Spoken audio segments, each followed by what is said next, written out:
Драги мои, здраво! Добре дојдовте во уште едно издание на Слушај ваму.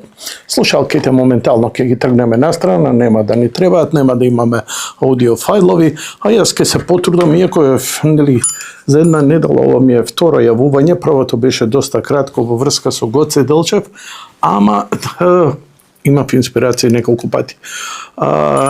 Не знам дали го гледате убаво, може би вака подобро. Ова ми е тајмер. Знаете зашо е ова тајмер? Ако ќе ставиш нешто да се готви во рерна и кога ќе дојде да направи, го ставам ја сега на да речам помалку од 20 минути.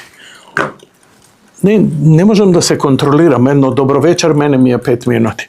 Значи, имам околу 3-4 работи за кои би сакал да го кажам моето мислење во мојата видеоколумна, што ја правам за Република, Слушај ваму. Дали ќе се вратам нешто на пошироко за сега, стварно, ситуацијата е таква. Имено со финишот и крајот на ова, малци ќе кажам уврска со мене.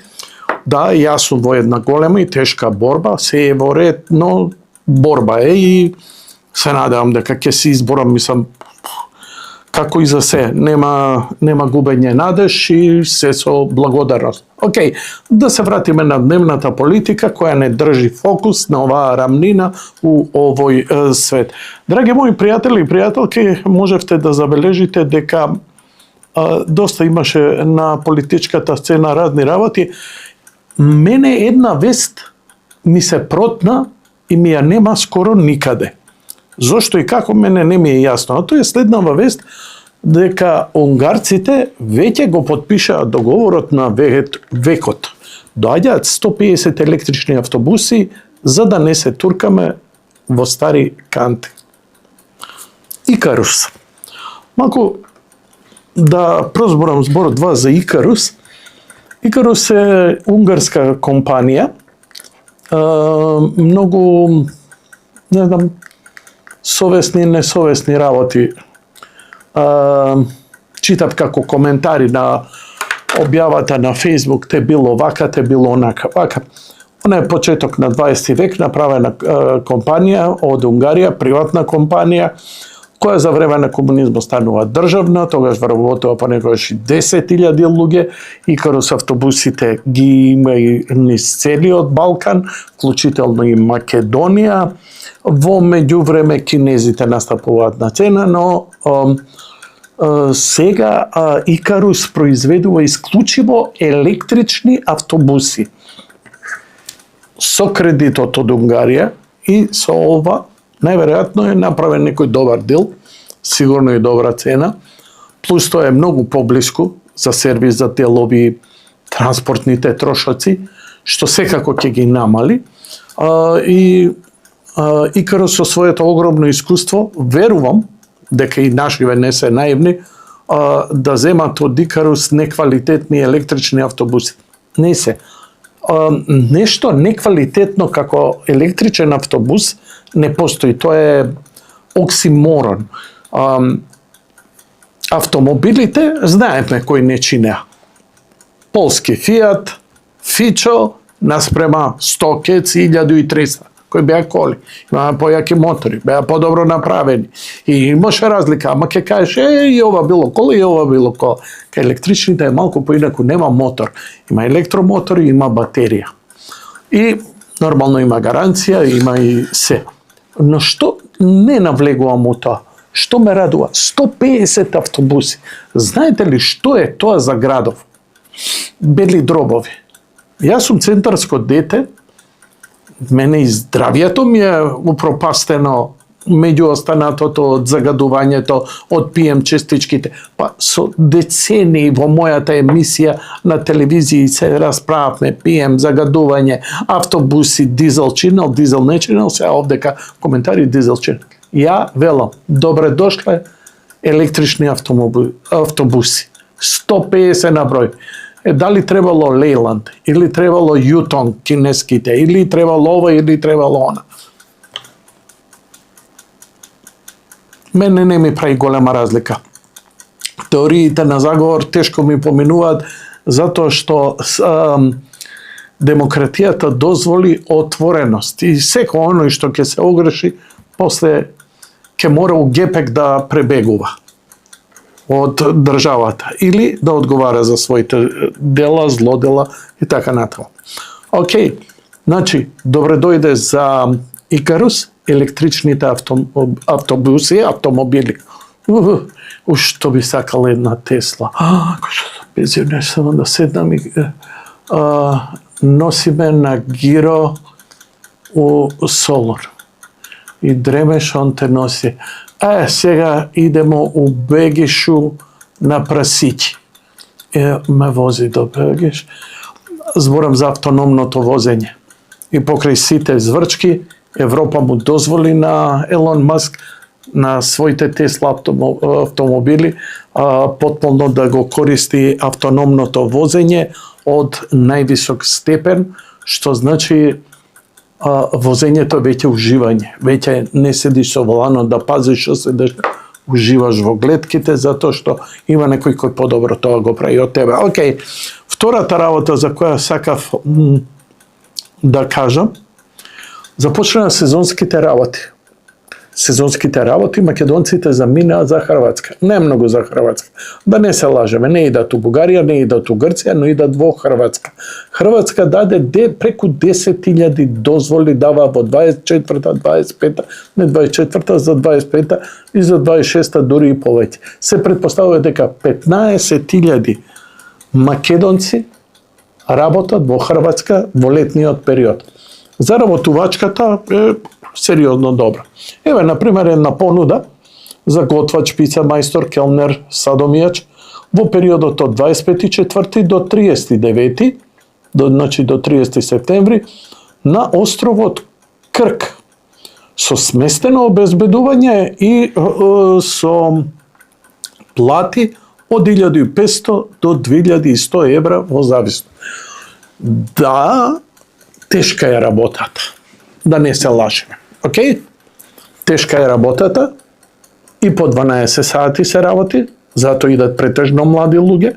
Јас сум се сретнал со нив и викам, не ми е проблем, затоа што јас сум се сретнал со млади луѓе во Обединетото кралство, во Германија, во Соединетите држави. Скоро сите они немаат една, туку една и пол работа. Значи, работат полно работно време и потоа земаат part-time job. Најчесто е нешто работат сериозно и part-time job им е, например, некоја пица деливери, да речеме.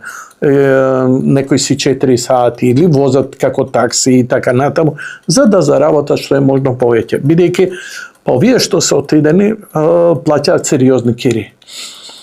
Трошоците за живот се огромни. Овдека е стварно тешка работа, напорна, нема за фраканци, но сместувањето генерално ти е средено. Имаш 1 до 2 оброк. Млад човек и ќе издржи. Третиот ти ќе си докупува, четвртиот нешто гага, кај е и бакшишот и со сите тие пари он после цела година си окей и пак после наредната година иде во Хрватска. И се интересно е, ама зошто ние не ги задржиме работниците, децата да работат? Која компанија кај нас, кој ресторан, кој хотел може да плати келнер 1500 евра на овие цени? Бидејќи знаете какви се цените во Дубровник. И сега, хрватите, зашто не ги ангажираат хрватите? Хрватите па си одат од Хрватска на привремена работа, затоа што им е скапо. За летување, знаете ли каде иде Хрват? Не, ова сериозно, не ви карикирам. Хрватот за летување иде на Ибица, у Шпанија, затоа што му е поевтино од што на Јадранско море. Јадранско море, луѓе, е најголем луксус, еден од најголемите луксузи во Европа. Тој ви е на рамниште со Азорниот брег. Иако е поевтин. Но, австрици, полци, германци, чеси, тука се концентрираат. Па и италијаните, Ферогуста која ќе фати. Каде идат на работа хрватите сезонски? Во Австрија. А каде идат австриците ако нема доволно работа? Австриците ова го расчепкував, баш ме интересираше овие големи миграции на работна сила. Идат па во норвешките земји, затоа што во норвешките земји па исто така има недостаток од работна сила. А зошто има недостаток? Нема принови, нема деца. Затоа има толку многу увоз на странска работна сила од овие мигранти. Затоа што они се спремни за работа. Многу ми вика, види во Македонија непалци дошле. Непалци се прекрасни луѓе. Не се ни радикални, нема насилство, вредни се, од сиромашна земја, живи среќни се во Македонија. Цените им одговараат и окей им е тука. Јас стварно немам проблем, сум се запознал. Ме служела девојка која од Непал со сопругата скршивме 2 муабети. Мислам, различна цивилизација и култура. Зошто? Затоа што син ми си замина за Хрватска. Ама зошто замина за Хрватска? Повеќе пари. Па со тие пари ќе, не знам, ќе уплати за кола овде, ќе продолжи студирање, ќе купи кој, не знам што ќе знам. Негови плани. И сега тоа у круг се врти, ја векам, добро, онда швеѓанките, пошто нема многу мажи, а многу ибниња горе, да дојдат овде во Македонија на еротски туризам, да им пружиме задоволства покрај Охридскиот брег. Знаете што, Хрватска има едно огромно приморје, кај што има 1.000.000 хотели, ние го имаме само еден Охрид. Не може Охрид и затоа, ако сакате некој да биде платен, мора цените да бидат скапи. Не можеш ти да седнеш насред плоштад у Охрид и да се буниш 180 денари кафето. Дечки, имаш у центарот на Охрид, имаш кафемат за 25 денари, 30 денари, кафенце ќе си земеш. Ама сендвичот бил, не ти го Тинек, не ти го Рамстор среде центар, не тие сендвичарата малку подоле, има ефтино. Не можеш ти у ресторан у среде сезона да седнеш и да мериш, многу скапо било. Види, идење на одмор не е социјала. Идење на одмор е луксус. Затоа луѓе идат во Грција, затоа што Грција има од луксус до социјала и така натаму. Ние уште го немаме тоа. Но, велам, нека име со среќа на нашиве, нека идат, нека се вратат, нека ги трошат тука парите. И тоа е нешто. Третата работа е, за која сакав да прозборам, збор 2, дали е ова некаков презнак. Знаете дека последниве 20 години експлодира Скопје, поготово градењето. Значи, просто нема каде не е изградена зграда, не се зграда. Еве сега почна кај Рамстор да се гради зграда, некои викаат болница ќе биде, појма немам, навистина не знам. Почна да се оградува, кога ќе почне ќе мора да се стави табла и да се знае што се гради. Седно, како и да е, некој се буне. Како, зошто се буните? Али има 4 огромни облакодери овдека, со по 1.000.000 станови, и сега плюс зграда, минус зграда. Цела Јордан Мијалков е тука, нови згради, 500 дивизија е со нови згради. Сето тоа, нормално е центар. Сакаш на рад да живееш. Си отидеш у Свети Николе, си отидеш у Неготино, ама таму не е, шо ти фали? Аптеки има, интернет добар има, повеќе на човек и не му треба. А со автопатиштава, како што ги градат сега, ја навистина пензијата можам да ја поминам, еве, да речеме, не знам, Куманово, Свети Николе, Велес, околу Велешко езеро, така некој малце помирно, пак да ми е градов близко. Затоа што ќе имам добра патна инфраструктура. Па можем и во Гостивар, имам таму фамилија. Патиштава се градат. Штом се гради пратишта, инфраструктура, веќе е друга приказна, поинаку е патувањето. Па се ние имаме најава дека почеток на 27 година до крајот на годината поголемиот дел од автопатот Тетово Охрид, Гостивар Охрид, Па Тетово Охрид, Скопје, Тетово, Гостивар, Охрид ќе биде завршен. Кичево Охрид, дефинитивно.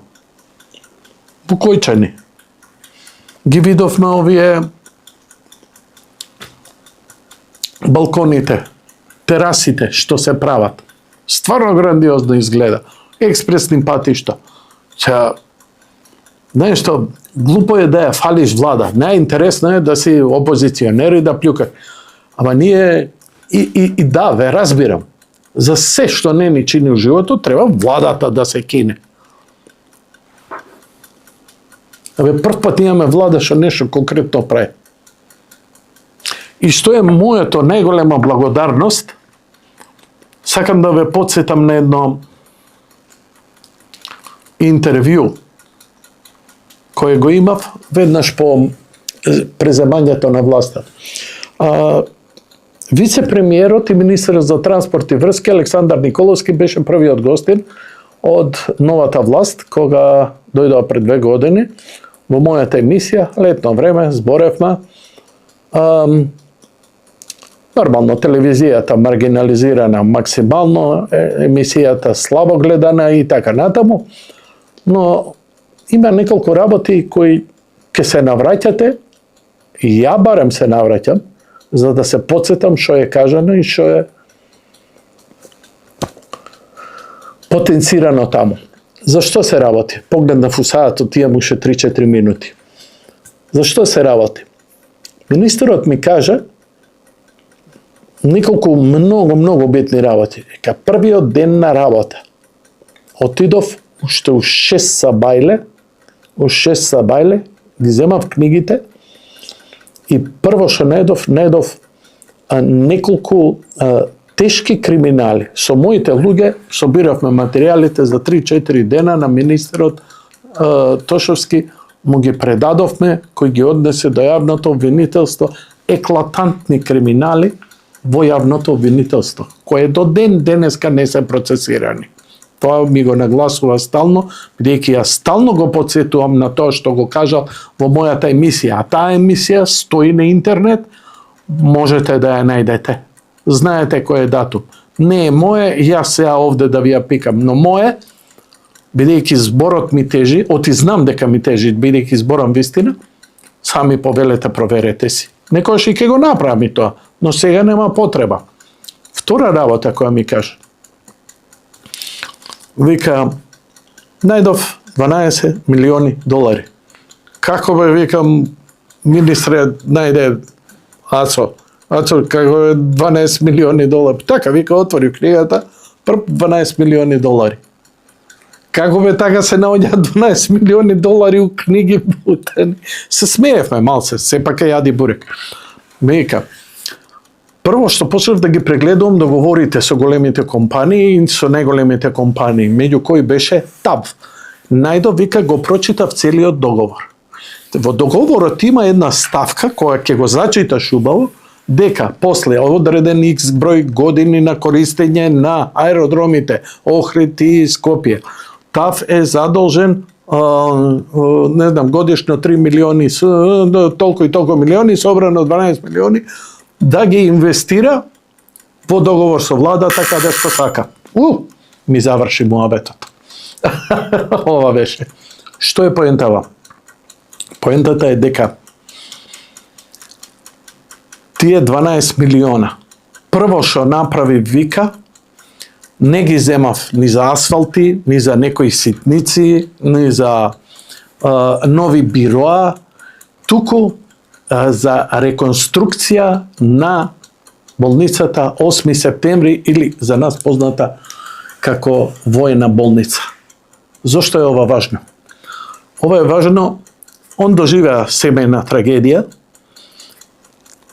го доживеа како сите ние што го доживуваме, што значи да се иде по болници и какво ни е здравството. Втора работа, дека предходната власт појма немала дека има таква ставка у договор за среќа. Бидејќи пред да го прашам од кај се парите, да ми каже дека се од ТАВ, вика, кога не се краде, пари има за се. Значи, не ги зема парите од ТАВ, туку му наложува на ТАВ. Вложи ги во реконструкција на двата горни ката, каде што се операционите сали и така натаму. Во една болница, за жал, ја морав изминативе година дена да идам таму на најтешки проверки, за најтешки болести, се борам и да ви кажам, дури и оние нереновирани, импозантно делуваат. Пазете, тоа е болница направена во време на ЈНА. Направена е, мислам, дека и тогаш и сега е една од најголемите болници во регионот. Огромни се и ходниците, тамо е на вистина огромен капацитетот да прими многу пациенти. А сега со новиве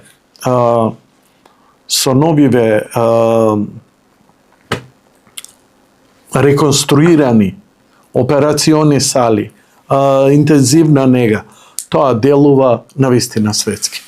И драго ми е и жалам што ќе морам да ги користам овие ресурси наредниве години, нема бегање, животниот век се продолжува, ама здравието е се покрепко. Така што човек се труди да го направи овој баланс, но наместо во издавање пасоши на светски вагабонти или давање пари на некоја непозната фирма за производство на електрични автомобили и полагање на камен темелники од тоа да не се мрдне, или договор со Бехтел и ЕНКА кои не прават ни метро, а сега, што се вика, татко ми како ми викаше, седни да учиш додека не го испотиш газот на столицата. Така се натерани да работат, за да ги довршат проектите кои се подпишени од претходната влада и не пипнати. Овие ќе го завршат тоа. Затоа што го гледам, одам на патот, Скопје Тетово Гостивар, Гостивар Кичево, Кичево Охрид, очигледно нека се случува. Да не зборам за експресните патишта во Централна Македонија, Битола, Прилеп и така натаму. Ја за ова нема да кажам браво влада, браво Александар, браво Христијан, ја ќе кажам за ова фала ви. Како сакате сватете го. Ја како татко, како човек, како иден дедо, сум благодарен за ова, затоа што сега има малку надеж дека у малку нормалност ќе растат моите блиски и пријатели, и роднини, и најблиско семејство, затоа што ова сега што се прави е за многу децении напред. И на крај, надвор од целава рашомонијада, наречена политика. Прошлиот пат зборев за Гоце, така? Гоце, нели, наследниците на Гоце, не знам, сограѓаните на Гоце, земјаците на Гоце, да сме ги стаеле во уставот. А вие, бе, бугари, која ќе не ставите нас во уставот? Пази, не ставале во уставот, они не ставале никого, бидејќи нивниот устав е многу прогресивен и граѓански и не признава национален. Бре, мајката, па добро, признајте го, македонското малцинство има право да биде признаено за да може да се организира. Не можело. И ние збориме за мултиетничност, култура, толеранција. Знаеш што сме ние Македонија за вас? Васиона. Измислени. Но, еве ќе дадам еден радикален предлог. Жити се, немој да ме тепате и да фрлате со камења по мене. Ве молам. Ова е мојот предлог.